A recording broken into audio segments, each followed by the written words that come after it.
redenção, o sacrifício se atualizará, maior mistério da nossa fé.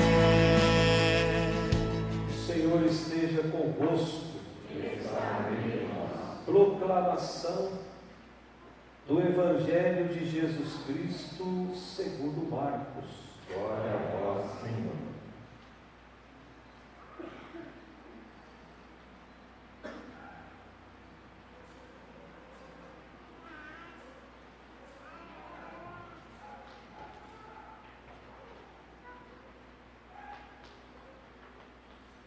Naquele tempo, Jesus e seus discípulos atravessavam a Galileia. Ele não queria que ninguém soubesse disso, pois estava ensinando a seus discípulos e dizia-lhes: o Filho do Homem vai ser entregue nas mãos dos homens, e eles o matarão. Mas 3 dias após sua morte, ele ressuscitará. Os discípulos, porém, não compreendiam estas palavras e tinham medo de perguntar. Eles chegaram a Cafarnaum. Estando em casa, Jesus perguntou-lhes: o que discutis pelo caminho? Eles, porém, ficaram calados. Depois, pois, pelo caminho, tinham discutido quem era o maior. Jesus sentou-se, chamou os 12 e lhes disse: se alguém quiser ser o primeiro, que seja o último de todos, e aquele que serve a todos. Em seguida, pegou uma criança, colocou-a no meio deles e, abraçando-a, disse: quem acolher em meu nome uma dessas crianças, é a mim que está acolhendo.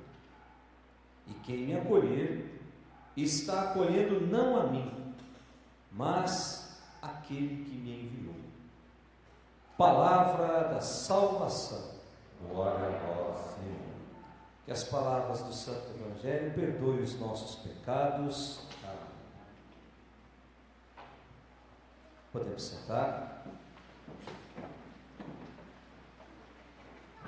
Caríssimos irmãos, nós chegamos ao domingo de número 25, 25º domingo do tempo comum.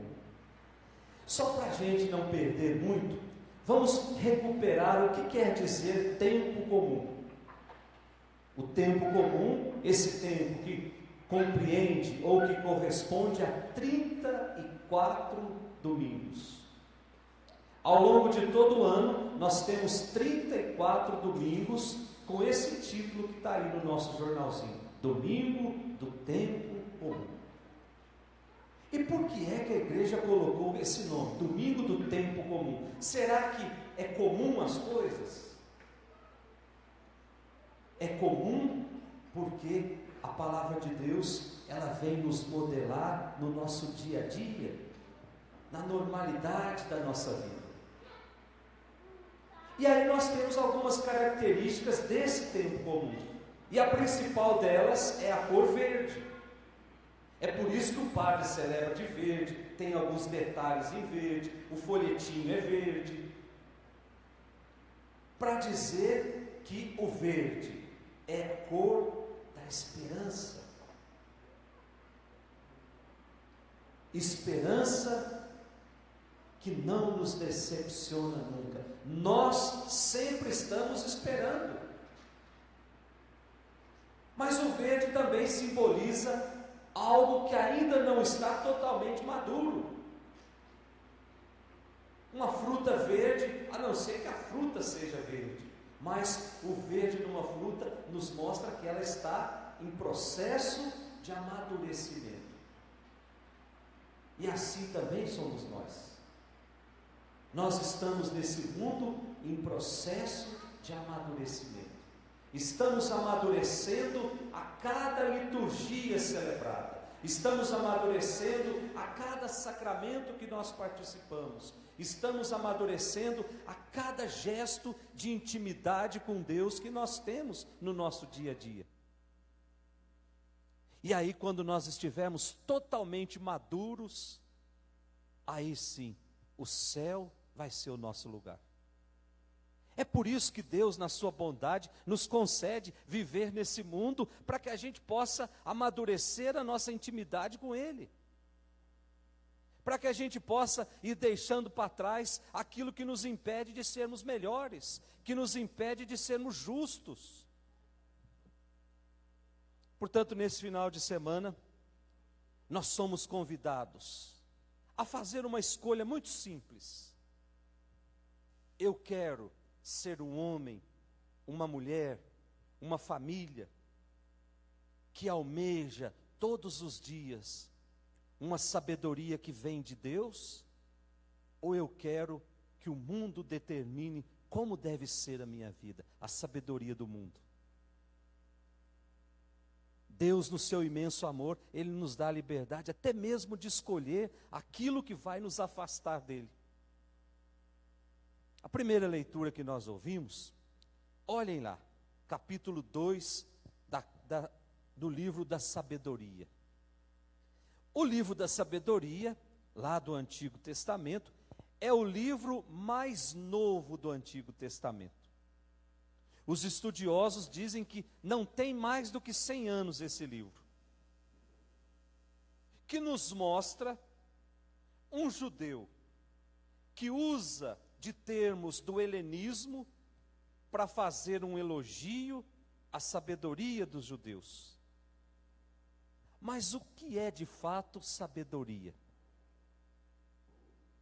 De onde vem essa sabedoria?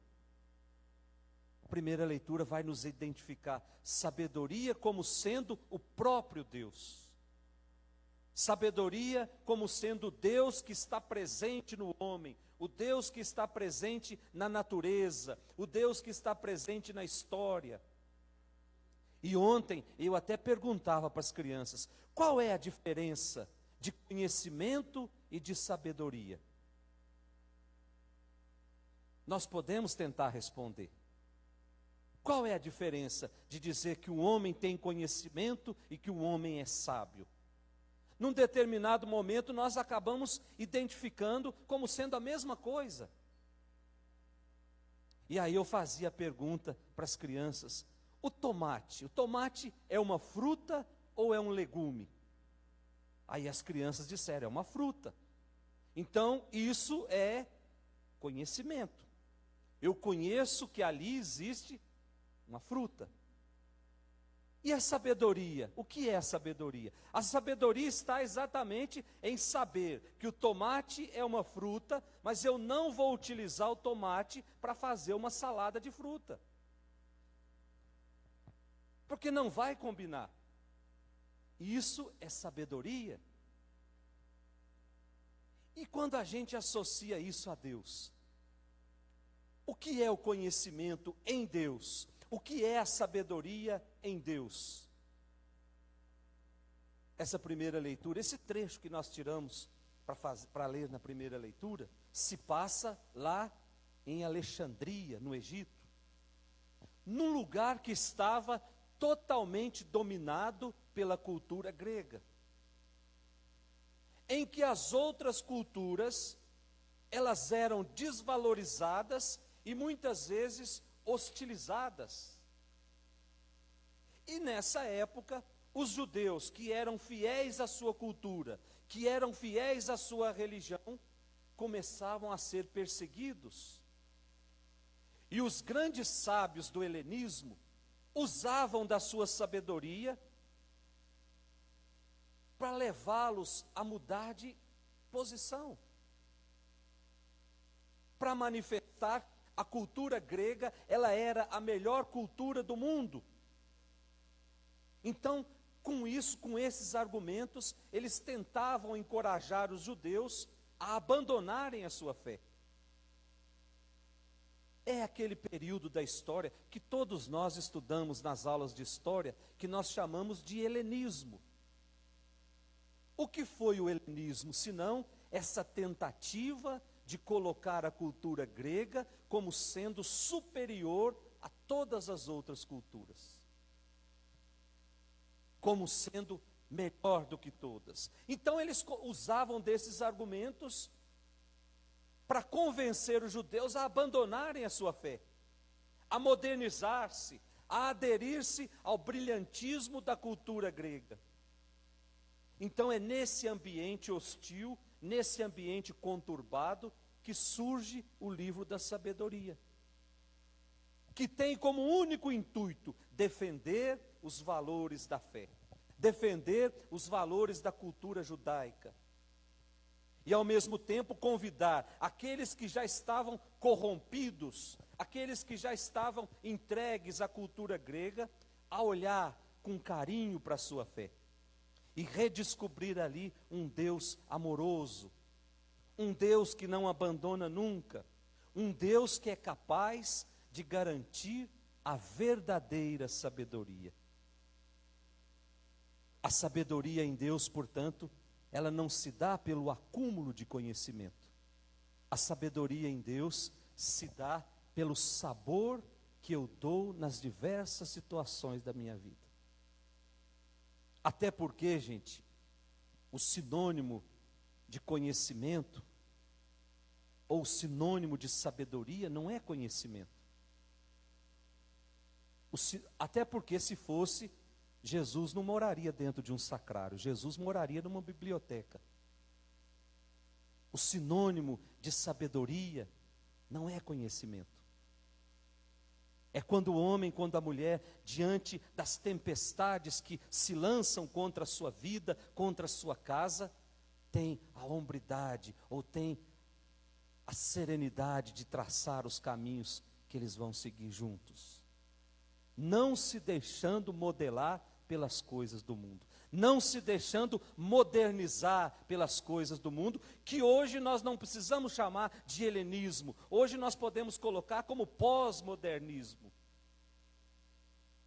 em que se promove uma verdadeira, estão estraçalhando as nossas famílias, estão quebrando os relacionamentos de pais com filhos, tudo em nome da modernidade. E onde nós vamos colocar Deus nessa bagunça toda? Então nós precisamos olhar com mais carinho para esse Deus que nunca desiste de nós. Para esse Deus que, mesmo quando eu resolvo caminhar por caminhos de pecado, Ele vai atrás de mim, porque sabe que uma hora eu vou me arrepender e vou voltar para Ele de novo. Porque sabe que dentro do coração do homem bate o desejo de ser do céu. E Ele sabe disso porque foi Ele que nos criou. E quem cria uma determinada máquina é o que tem a autoridade de fazer o manual para dizer como aquela máquina deve funcionar. Deus nos criou. E o manual, como nós devemos funcionar, é a sua palavra. Lá está o manual que funciona, que faz com que o coração do homem não dê defeito. Então nós precisamos correr atrás dessa sabedoria, porque ela não passa nunca. É essa sabedoria que vai nos acompanhar até o céu. É essa sabedoria que vai fazer com que as situações em que muitas vezes a minha família entra, ou que eu entro por mim, com minhas próprias mãos, me dê força e me dê segurança para dizer não. Quando eu estou em sintonia com essa sabedoria. E aí ele conta a história do homem justo e do homem ímpio. O homem justo, ele é testado sempre. O homem justo, ele é posto à prova. O homem justo é posto em ciladas. Como é que começa a primeira leitura que nós acabamos de ler? Armemos ciladas aos justos, porque sua presença nos incomoda. E como incomoda defender a fé que nós acreditamos, gente? Como incomoda defender os valores da família?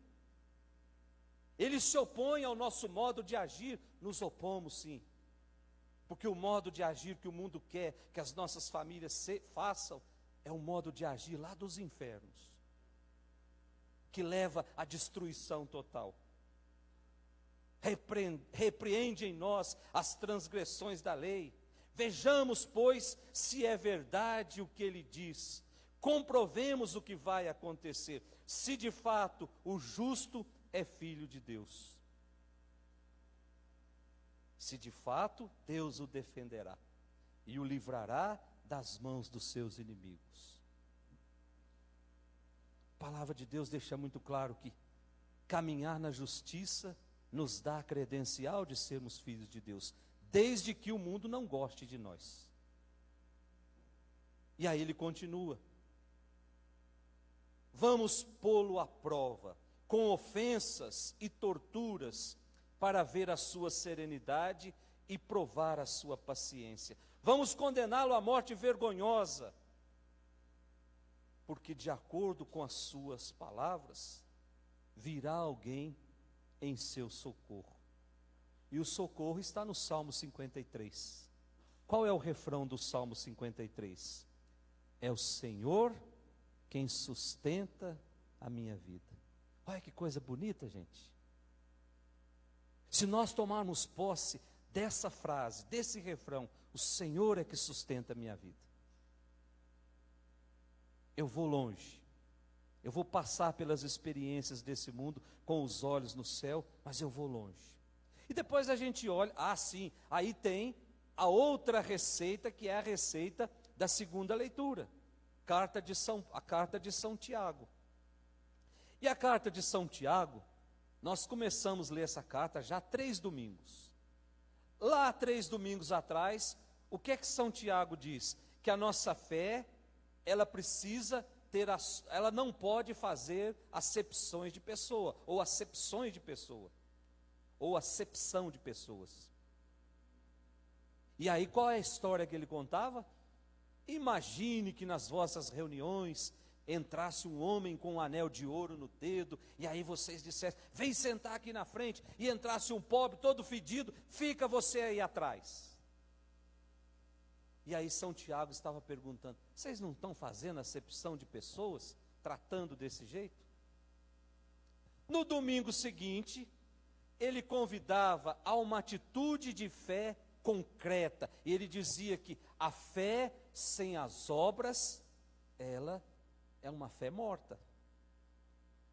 A fé precisa se concretizar em ações concretas. E eu até dizia que a fé, ela precisa entrar nos nossos ouvidos. A palavra proclamada nos nossos ouvidos. Ela precisa fazer o caminho até o coração. Lá no coração, ela precisa criar raízes. E essa fé enraizada no coração, ela se transforma em obras pelas nossas mãos. Mas pode ser em obras pela nossa boca também. Quando a gente fala que a fé sem obras é morta, logo a gente pensa: eu preciso dar uma cesta básica para alguém, eu preciso fazer uma caridade. A caridade, muitas vezes, ela se faz necessária dentro ou debaixo do mesmo telhado. É a caridade com a esposa, é a caridade com o marido, a caridade com os filhos. Isso é a maior caridade que nós podemos fazer, quando nós respeitamos os limites do outro, quando nós procuramos entender o outro, quando nós não tratamos o outro como um inimigo. E aí São Tiago continua nessa terceira parte, dizendo que nós precisamos prestar atenção a algumas coisas que incomodam a comunidade, que envenenam as relações. Ele diz que correr atrás dessas coisas do mundo faz a comunidade viver a inveja, viver a rivalidade, as coisas más, as brigas. Ou seja, quem age assim vive um vazio muito grande, vive uma frustração.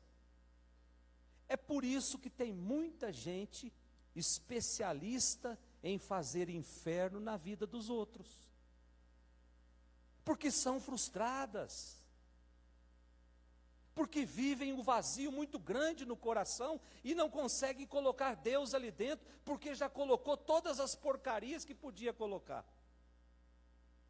Então não resta outra coisa senão fazer inferno o tempo todo na vida dos outros, com fofocas. São pessoas fracassadas, que não suportam ver a felicidade do outro. Então que a gente não se engane nunca. Amigo não é aquele que está do nosso lado a todo instante. Qualquer um pode estar do nosso lado. Amigo de verdade é aquele que suporta a nossa felicidade em Deus. É aquele que quer ser feliz, que fica feliz com a nossa felicidade. Esse nós podemos chamar de amigos. Quem não suporta a felicidade do outro se torna uma pessoa amarga, se torna uma pessoa azeda. E aí, Tiago diz lá no finalzinho: tudo que elas pedem em oração, elas não são atendidas, porque não sabem pedir.